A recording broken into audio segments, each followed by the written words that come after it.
বিভিন্ন টকশোতে এই আন্দোলনের পক্ষে অত্যন্ত সরব ভূমিকা আমি রেখেছিলাম, সরকারের বিরুদ্ধে কঠোর সমালোচনা করেছিলাম। এই আন্দোলনের পক্ষে জিএম কাদের সংসদে দীর্ঘ বক্তব্য দিয়েছিলেন। তিনি বলেছিলেন এই ধরনের কোটা থাকা প্রয়োজন নাই, এই কোটার বিরুদ্ধে যারা যুদ্ধ করছে তারা নব্য মুক্তি সেনা। এবং আবু সাঈদের মৃত্যুর পরে বাংলাদেশের একমাত্র সংসদ সদস্য, একমাত্র শীর্ষ রাজনীতিবিদ জিএম কাদের আবু সাঈদের কবর জিয়ারত করেছিলেন, বৈধ ঘোষণা করেছেন। এই 5টি আপিল হলো বা আসন হলো সরকার মোহাম্মদ সালাউদ্দিন ঢাকা 12, মোহাম্মদ আকবর হোসেন ভোলা 1, মোহাম্মদ লুৎফুর রহমান রিপন পঞ্চগড় 2, মোহাম্মদ গোলাম মোস্তফা কুমিল্লা 9, মোহাম্মদ আয়ুব হোসেন কিশোরগঞ্জ 6। এই 5টি মনোনয়ন আজকে বৈধ ঘোষণা করা হয়েছে। আমাদের এ পর্যন্ত আমরা 30টি আপিল শুনানি করেছি। 30টি আপিলের মধ্যে আমাদের 25টি আপিল গ্রহণ হয়েছে, 5টি আপিল গ্রহণ হয়নি। এই 5টি আপিলের বিরুদ্ধে আমরা উচ্চ আদালতে যাচ্ছি। আমরা মনে করি ইলেকশনের একটা ট্রেন্ড শুরু হয়ে গেছে। নির্বাচন কমিশনে মনোনয়ন জমা দেওয়ার তারিখ, মনোনয়ন যাচাই বাছাইয়ের তারিখ, আপিলের তারিখ, এগুলো এই ট্রেনের অগ্রযাত্রার ফসল।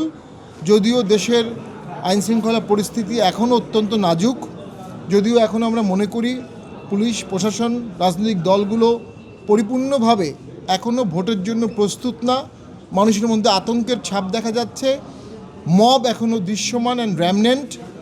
আমরা মনে করি এই পরিস্থিতির উত্তরণ ঘটাতে হবে, না হলে একটি লো কাস্টের লো ম্যান্ডেটের নিকৃষ্ট ভোট হতে পারে। তার জন্য সবচেয়ে বেশি গুরুত্বপূর্ণ সেটি হচ্ছে মব, মিছিল, হামলা, ঘেরাও, এই কর্মসূচিগুলো বন্ধ করা। ইলেকশন পিরিয়ডে প্রার্থী ভোট চাবে, সেটাও 22 তারিখের পরে। তার আগ পর্যন্ত বিভিন্ন নামে বেনামে বিভিন্ন সংস্থাগুলো, বিভিন্ন অনিবন্ধিত সংস্থাগুলো, অনিয়ন্ত্রিত সংস্থাগুলো, তারা বিভিন্ন দলের প্রক্সি হিসাবে, বিভিন্ন স্টেক হোল্ডারের প্রক্সি হিসাবে, বিভিন্ন অশুভ এজেন্ডায় বিভিন্ন ধরনের মব করছে। স্বাভাবিক কার্যক্রম ব্যাহত হচ্ছে। এই স্বাভাবিক কার্যক্রম ব্যাহত হওয়ার দায় তাদেরকে নিতে হবে, এবং সেটা ইলেকশনে ব্যবস্থাপনায়ও কিছুটা ঘাটতির সৃষ্টি করছে, এবং সরকার এবং নির্বাচন কমিশনের কিছুটা দুর্বলতা প্রকাশ পাচ্ছে। আমরা খুব দুঃখ ভারাক্রান্ত মনে দেখেছি জুলাই ঐক্য নামে আমাদের কিছু ফ্রেন্ডস, জুনিয়র ফ্রেন্ডস বলবো, তারা জাতীয় পার্টির বিরুদ্ধে বিষোদ্গার করছে। তারা জাতীয় পার্টিকে ভোটে রাখতে চাচ্ছে না। তাদের ভাষ্যমতে তারা আমাদের বিরুদ্ধে রিট করেছে।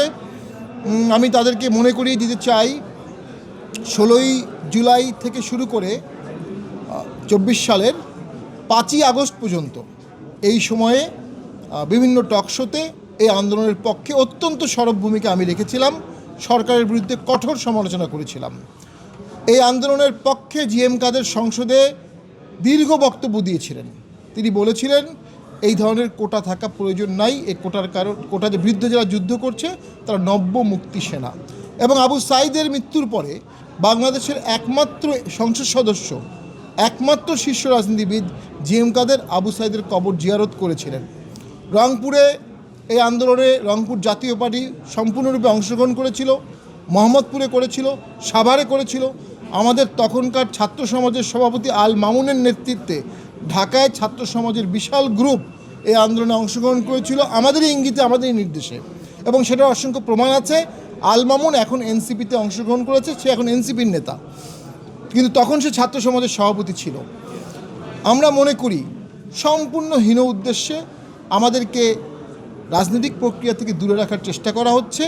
এর ভিতরে দেশের ধ্বংসের, গণতন্ত্র ধ্বংসের, ঐক্যমত ধ্বংসের, সার্বভৌমত্ব ধ্বংসের বিশাল ষড়যন্ত্র অন্তর্নিহিত। আমি যদি অতীত মনে করে দিতে চাই, 86 সালে বাংলাদেশে ভোট হয়েছিল, বিএনপির ভাষ্যমতে ওটি একতরফা ভোট।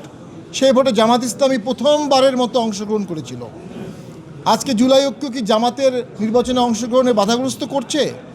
তারা তো 86 সালে ভোটে অংশগ্রহণ করেছিল, বিএনপি করেনি।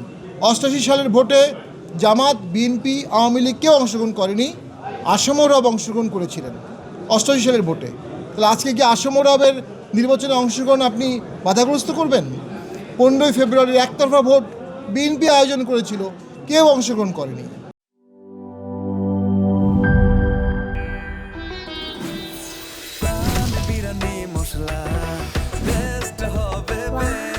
প্রাণ বিরিয়ানি মশলা, টেস্ট হবে বেস্ট। প্রাণ, জীবনের স্বাদ।